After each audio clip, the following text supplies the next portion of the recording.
ఎందుకు ఇట్లా అనాలోచితంగా అధికారులను కూడా అడిగాం మేము. ఎందుకు మీరు 2022లో 41.15కి ఎందుకు మీరు లెటర్ రాయవలసి వచ్చింది, మీకు అవసరం ఏంటి అని అంటే వాళ్ళు కూడా మరి నీళ్లు నమిలినటువంటి పరిస్థితి. ఆఫ్ రికార్డులో మాకు అర్థమయ్యేది ఏంటంటే ఈ రకంగా కనుక మనకు పంపితే 55,000 కోట్ల నుంచి 30,000 కోట్ల వరకు కూడా పరిమితం అవుతుంది. కాబట్టి కేంద్ర ప్రభుత్వం ఏదైనా ఇంకా బ్యాలెన్స్ అమౌంట్ ఓ 10,000 15,000 కోట్లు ఇస్తే దాన్ని ఏదో రకంగా డైవర్ట్ చేసుకుందాం అంటే నిధులు తెచ్చుకుని డైవర్ట్ చేసుకోవడంలో ఉన్నటువంటి శ్రద్ధ ఈ పోలవరం ప్రాజెక్టు యాక్చువల్ డిజైన్ ప్రకారం చేద్దామనేటువంటి ఆలోచన గత ప్రభుత్వానికి లేనట్టుగా కనిపించినటువంటి పరిస్థితి అధ్యక్ష. ఎందుకంటే ఆ అభిప్రాయం కూడా మాకు ఎందుకు వస్తూ ఉందంటే ఏదైతే ఆ యొక్క పోలవరం నిధులు ఏదైతే కేంద్ర ప్రభుత్వం రీఎంబర్స్మెంట్ చేసిందో దాన్ని కూడా దారి మళ్లించింది గత ప్రభుత్వం. ఎందుకంటే ఆ రోజు చూస్తే చాలా క్లియర్గా ఏదైతే 2014 2019 5 సంవత్సరాల్లో పోలవరం ప్రాజెక్టుకి ఆ రోజు ఉన్నటువంటి తెలుగుదేశం ప్రభుత్వం 11,762 కోట్లు ఆ రోజు మరి ఖర్చు పెట్టడం జరిగింది అధ్యక్ష. ఆ రోజు ఉన్నటువంటి కేంద్ర ప్రభుత్వం మరి ఇచ్చింది 6,764 కోట్లు అధ్యక్ష. అంటే ఆ రోజు కొత్తగా ఏర్పడినటువంటి రాష్ట్రం, లోటు బడ్జెట్ ఉన్నటువంటి రాష్ట్రం అయినప్పటికీ కూడా కేంద్రం ఇచ్చేటువంటి నిధుల కోసం ఎదురు చూడకుండా రాష్ట్ర ప్రభుత్వమే తన బడ్జెట్ నుంచి నిధులు ముందుగా ఖర్చు పెట్టి పోలవరాన్ని పూర్తి చేయాలనేటువంటి ఆలోచనతో ఆ రోజు రాష్ట్ర ప్రభుత్వం పనిచేస్తే మరి ఏదైతే తర్వాత వచ్చినటువంటి ప్రభుత్వం మరి ఏదైతే ఇది ముఖ్యమైనటువంటి విషయమే అధ్యక్ష.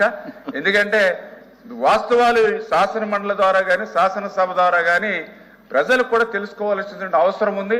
ఈరోజు గౌరవ ఏదైతే ప్రతిపక్ష సభ్యులు కూడా ఉంటే వాస్తవాలు కూడా వాళ్ళు కూడా అర్థం చేసుకునేటువంటి అవకాశం ఉండేది అధ్యక్ష. షార్ట్ డిస్కషన్ ఎందుకంటే ఏదైతే 2019 2024 వైసీపీ ప్రభుత్వంలో వాళ్ళు ఖర్చు పెట్టింది అధ్యక్ష 4,167 కోట్లు అధ్యక్ష ఆ రోజు 5 సంవత్సరాల్లో.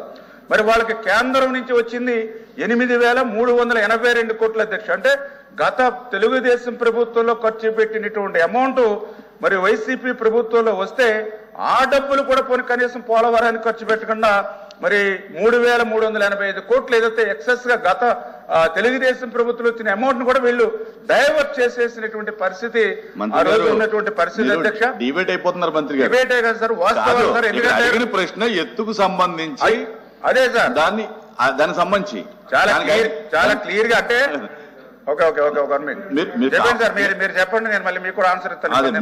మీరు కావాలంటే దీనికి ఏమైనా షార్ట్ డిస్కషన్ పెట్టండి మొత్తం పోలవరం మీద. కానీ ఇక్కడ అడిగిన ప్రశ్న ఏంటంటే పోలవరం ఎత్తు తగ్గించిన మాట వాస్తవా, దాని సామర్థ్య వివరాలు నిల వివరాలు దానికి సప్లిమెంటరీ గాని. ఎందుకంటే పోలవరం ఎత్తుని తగ్గించడం వాస్తవమే, ఆ రోజు ప్రభుత్వం చేసినటువంటిదని దానికి ఆన్సర్ ఇచ్చాం. కానీ ఆ ప్రభుత్వం ఏ ఉద్దేశంతో ఇచ్చింది అనే దానికి కూడా మనం ఆన్సర్ ప్రజలకు ఇవ్వకపోతే ఆ ప్రభుత్వ ఉద్దేశం ఏంటనేది కూడా తెలియజేయాల్సిన బాధ్యత కూడా గౌరవ మంత్రివర్యులుగా మా మీద కూడా ఉంది. అంటే ఈ నిధుల మీద ఉన్నటువంటి శ్రద్ధ పోలవరం పూర్తవడంలో లేదనేటువంటి విషయానికి లాస్ట్ గవర్నమెంట్ చేసినటువంటి తప్పిదాలని ఈవేళ గౌరవ సభ ద్వారా ప్రజలకు తీసుకొచ్చేటువంటి విషయంలో చేస్తున్నారు అధ్యక్ష. అంటే ఎందుకంటే ఇది పోలవరం ప్రాజెక్టు పూర్తవుతాను ఇప్పుడు మీరు కూడా మన గోదావరి జిల్లాకు సంబంధించినటువంటి సభ్యులు ఈ రోజు కూడా 13 లక్షలు 12 లక్షల క్యూసెక్కుల నీరు ఈవేళ వృధాగా సముద్రంలోకి పోతూ ఉంది. సముద్రంలోకి పోతే పర్లా, ఈ రోజు మన గ్రామాలన్నీ కూడా నీటిలో మునిగి ఉన్నాయి. అదే పోలవరం ప్రాజెక్టు పూర్తయి ఉంటే ఆ ఫ్లడ్ మేనేజ్మెంట్ కూడా మనం చేసుకుని ఉండేవాళ్ళం. ఇవాళ వరద నివారణ కూడా జరిగి ఉండదు. ఈవేళ మీ గ్రామాలు మా గ్రామాలు కూడా ఆ ఫ్లడ్ నుంచి కూడా బయటపడి అంటే ఇంత బహుళ ప్రయోజనాలు ఉన్నటువంటి ప్రాజెక్టు కాబట్టి మన సమయం విలువైనటువంటి విషయం కాబట్టి ఒక 2 నిమిషాలు దీని మీద చర్చించినా కూడా ప్రజలకు వాస్తవాలు తెలుస్తాయి అధ్యక్ష. దయవించి ఒక 2 నిమిషాలు. ఎందుకంటే ఇప్పుడే గౌరవ సభ్యులు కూడా అడగడం జరిగింది అధ్యక్ష. ఏదైతే మన వెంకటేశ్వరరావు గారు అదేవిధంగా మరి గౌరవ సభ్యులు రామారావు గారు ఇది కూడా ఏదైతే పునరావాసం గురించి కూడా చెప్పడం జరిగింది.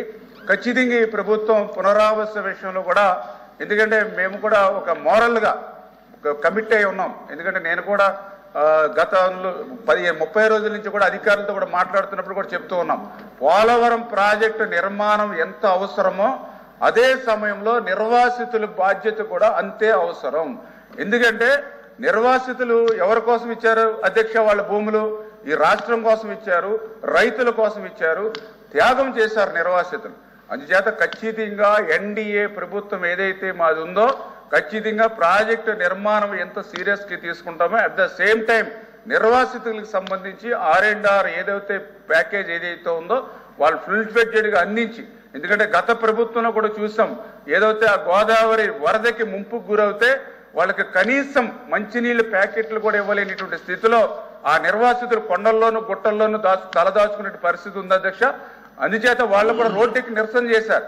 ఏదైతే మేము తెలంగాణలోకి మళ్ళీ తిరిగి కలిపేయండి మా ఆంధ్రాని అనేటువంటి పరిస్థితి ఆ రోజు గత ప్రభుత్వంలో ఉంది సార్. అందుచేత ఈ రోజు మరి ఆ బ్యారే ప్రాజెక్టుతో పాటుగా నిర్వాసితులకు సంబంధించిన కూడా మరి వాళ్ళు కూడా బాధ్యత తీసుకుంటాం. అందుకే ఈ రోజు కూడా గౌరవ ముఖ్యమంత్రి వారు కూడా ఈ రోజు శాసనసభలో కూడా ఏదైతే ఫ్లడ్స్ కి సంబంధించి ఎవరైతే ఎఫెక్టెడ్ అంటే అటు నిర్వాసితులు కానీ అటు ఏదైతే గోదావరి ఫ్లడ్ ద్వారా ఎవరైతే ప్రజలు ఎవరైతే ఇబ్బందులు పడుతున్నారో వాటి మీద కూడా ఈ రోజు డిస్కషన్ కూడా అనుమతించడం జరిగింది. ఈవేళ ముఖ్యమంత్రి గారు కూడా దాని మీద శాసనసభలో మాట్లాడుతూ ఉన్నారు. అంటే మా యొక్క ప్రయారిటీ ఏంటనేది దాని ద్వారా మీ ద్వారా సభ ద్వారా దృష్టికి తీసుకొస్తున్నాను అధ్యక్ష.